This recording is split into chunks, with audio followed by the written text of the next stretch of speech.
The Battle of Knocknanauss was fought in 1647, during the Irish Confederate Wars, part of the Wars of the Three Kingdoms, between Confederate Islands Munster Army and an English Parliamentarian army under Murrough O'Brien. The battle resulted in a crushing defeat for the Irish Confederates. Background: in the summer of 1647, Murrough O'Brien, commander of the English Parliamentarian forces in Cork, ravaged and burned the Confederate territory in Munster. This caused severe food shortages and earned O'Brien the Irish nickname, Merchant O'Etienne. In addition, Inchiquin took the Rock of Cashel, which was garrisoned by Confederate troops but was also rich in emotive religious symbolism. In the sack of the castle, O'Brien's troops massacred the garrison and also all the clergy they found there. The Confederate Munster Army was incapable of stopping O'Brien because of political infighting between officers who supported a deal with the English Royalists and those who rejected such a deal. Eventually, in reaction to the sack of Cashel and when near-famine conditions were approaching as a result of O'Brien's pillaging,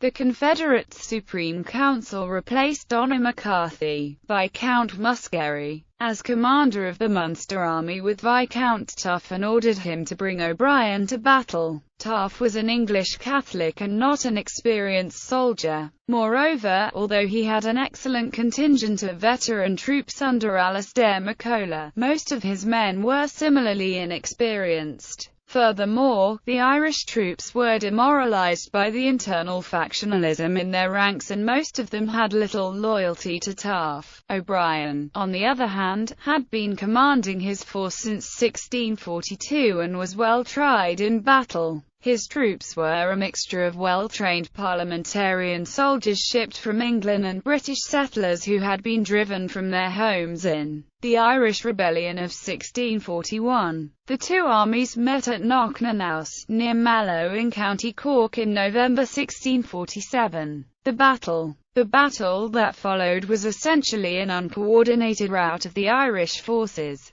Taaffe positioned his men on either side of a hill, so that they could not see one another. The result was that one wing of the Confederate army had no idea of what the other wing was doing. MacColla's men charged the parliamentarians opposite them, putting them to flight and killing a large number of them. Thinking the battle was over, they then took to looting the enemy's baggage train. However, on the other wing, O'Brien's cavalry had charged the raw Irish horsemen, causing them to run away. Despite Taafe's desperate attempt to rally them, the Irish infantry followed suit, many of them being cut down by the pursuing Roundheads. The pursuit continued for miles and not only resulted in heavy casualties among the Irish, but also in the loss of most of their equipment and supplies. Inchiquin lost several senior officers, including the Judge Advocate, Sir Robert Travers. MacColla and his men surrendered when they realized what had happened but were subsequently killed by their captors.